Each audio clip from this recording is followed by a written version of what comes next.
Welcome back, guys. Thank you for taking the time to spend a little time with me. I always appreciate that. Glad to be bringing another video to you guys. Of course, you saw my video in regards to the Steelers' first round pick in Kenny Pickett. And now I'm going to give you my quick thoughts on the second round pick, George Pickens. Not just George Pickens, but we're going to talk a little bit as well about another receiver that the Steelers grabbed later in the draft. Of course, guys, tomorrow on Terrible Towel Tuesday, 7:30 p.m. Eastern Time is when I will be giving my overall thoughts on the draft and, maybe talk about a few other players that were picked. But today, we're just going to talk about those two guys specifically. Now, what can you say about the Pittsburgh Steelers and their ability to address, draft, develop, all of the above wide receivers? You come away with George Pickens at number 52 overall. And I know some people were more on Sky Moore, and that's cool. That's cool. I don't know if there's a right or wrong answer. Sky Moore, of course, is an explosive talent as well. However, a guy like George Pickens, given his stature, come on, man. What he can be, what he was before suffering an injury, and then just seeing how he was able to work his way back and still play later in the year for Georgia, so clearly recovering from his injury. For you guys that don't know, he suffered an ACL early on in 2021, but then bounced back, still played. And like I said, man, having a pro day that showed that he was healthy. Looking at what this guy can bring to the table, super explosive, catch radius, speed. I think at the combine he ran a 4.47. However, looks like he's a lot faster than that on the field. And by the way, 4.4 is not slow. It's funny how we always get fixated with 4.3 and all of that. A 4.47 is not a slow human being at all, especially a dude that's 6'3". That is a very fast individual. All right, but again, George Pickens has tremendous talent. And this is a guy that I think is going to be huge and crucial, and literally huge out there for the Steelers. If you look at the type of guys now that the Steelers are building in their receiving core, big bodies, you still got Chase Claypool. We acquired Miles Boykin. What can we get out of him? Now you add George Pickens. These are three guys that could potentially be some, matchup nightmares in terms of where you line them up. Now, George Pickens is more so going to be an outside guy. I think he primarily played the X in college. That's going to be interesting to see how he fits in the dynamic with having Deontay Johnson. Obviously, Deontay Johnson is the Steelers' main X receiver right now. So it's going to be interesting to see where they line up. But just look at that receiving core and the type of talent that the Steelers now have acquired and the youth. And then you add in a guy like Calvin Austin. Now, I'm going to be honest. I didn't know too much about him. Semi-familiar with him from his highlight reel. You've kind of seen that through the college season. But this kid is a small guy in stature, only 5'7", but a blazer and a game changer. This is a home run hitter all the way. Now, you talk about speed, okay? He ran a 4.32 at the combine. Some people are actually saying it was faster than that. That's just the official time. Some people are saying he's run as fast as a 4.12. I don't know. But official time of 4.32, and again, cut on the film.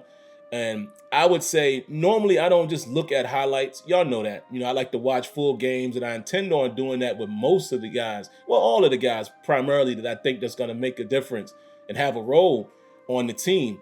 But you can look at a guy's highlights in a guy like Calvin Austin, because he's pretty much going to be that type of guy for the Steelers. He's going to basically be what Ray McCloud started out being and what Ray McCloud was last year. You might see him line up in the slot at times because of his quickness. It's super quick. He may have been one of the quickest dudes in the country in terms of college football. If you just look at the tape, super quick. He's tough, but that open field, straight line speed, pure blazer. You're definitely going to see this dude on, jet sweeps and things of that nature. So he's definitely going to be a gadget guy for the Steelers. You might see him in some of the return game, even though I know we signed the kid from New England. I still can't say his last name. I'm just going to call him Gunner. Don't know how you pronounce his last name, so I don't want to be disrespectful.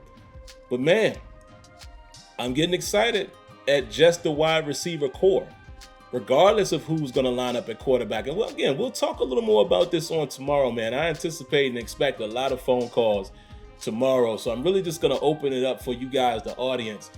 I'm not going to have so much to say. I'll give you my quick overview feelings of the draft, but I really want to hear from you guys from Steeler Nation. But man, looking at this receiver core, the Steelers have put together a very solid core of young, talented receivers. Again, you just go from the depth chart. You know, you would assume right now the depth chart at 1 and 2 is pretty much still the same. So you look at it from that scenario. Deontay Johnson, Claypool are your 1 and 2. Who's going to be the number 3? Is it going to be George Pickens? More than likely. We'll see. Is it going to be Miles Boykin? Is it going to be Calvin Austin? Is it going to be one of the other guys? I think we still have Anthony Miller. I think Sims is still with the Steelers on a future contract, if I remember correctly. Maybe even Kobe White. However, I'm just saying, if you look at the top end talent, in my opinion, the more top end talent in the Steelers wide receiver core right now, again, I would name these guys as the guys that you want to look at as who's probably going to round out that position. So again, Deontay Johnson, Chase Claypool, George Pickens, Miles Boykin, Calvin Austin. Those would be the guys. And then I'll even throw an Anthony Miller in there because I think Anthony Miller still has talent. So those are going to primarily be the main 6 guys that you're probably going to hear about more so, that is probably going to be on the roster or going to have a depth chart position or what have you. And we might only roll with 5.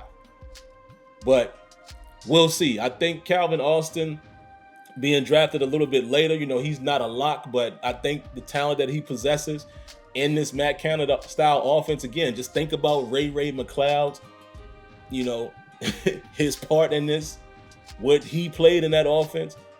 This dude, Austin, is going to fit right in. And it's funny, man, I told Kenyon and Tony, from what I'm seeing from Calvin Austin, and I'm going to continue watching to see what his overall game has, but he's looking like a Tyreek Hill type of guy in terms of home run hitter, quick slant, housing it after the ball, you know, after the catch rather, type of guy. I'm getting very excited again by the talent that the Steelers have put together at wide receiver, regardless of whether it's going to be Trubisky or if Pickett wins the job, or another guy that I'm going to talk about. The Steelers actually drafted another quarterback that looks like he's going to pose a real threat to Mason Rudolph. I'll hold that conversation for another day. But yeah, interesting the type of guys that they have at quarterback. I really think if you look at those 3 and then look at Mason Rudolph is in some trouble. I'm just going to go ahead and say that. But outside of that, again, man, I'll go ahead and wrap up this video. I think George Pickens, that pick at 52, I have zero complaint with that, looking at his capability, and he even still has upside. He's healthy, and again, go look at how this kid plays, how big he is, the speed he possesses, and just the overall receiver ability that he has, his toughness. You know, it seemed like he loves to block. A lot of those clips, you're seeing him push dudes to the ground. Yeah, he got a little dog in him.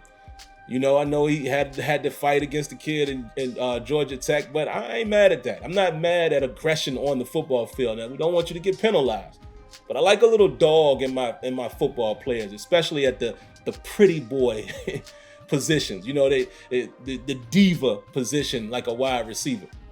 You understand what I'm saying? So, hey, those are my thoughts. Really quick thoughts on George Pickens as well as Calvin Austin. And I see what the Steelers are doing here. You're building some very nice weapons around whoever's going to be the successor to Ben Roethlisberger. And you still got Najee running that thing in the back. Getting a little excited about what this young Steeler offense can bring to the table.